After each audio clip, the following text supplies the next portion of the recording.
This is the tower installation tutorial for Professional Rackmount UPS Series. This installation tutorial applies to all Professional Rackmount UPS models.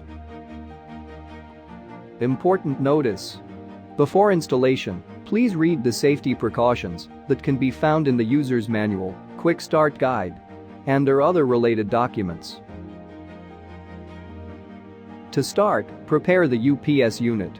2 rack mount brackets, 1 tower baseplate, 4 flat head screws, 4 rubber feet, 4 round head screws, 11 dust covers, 1 power cord, and a Phillips screwdriver with insulated handle. Attach the rack mount brackets to the tower baseplate using 4 flat head screws.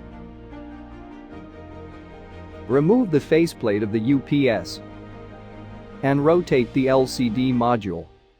Then reinstall the faceplate. Screw 4 rubber feet to the UPS using 4 round head screws.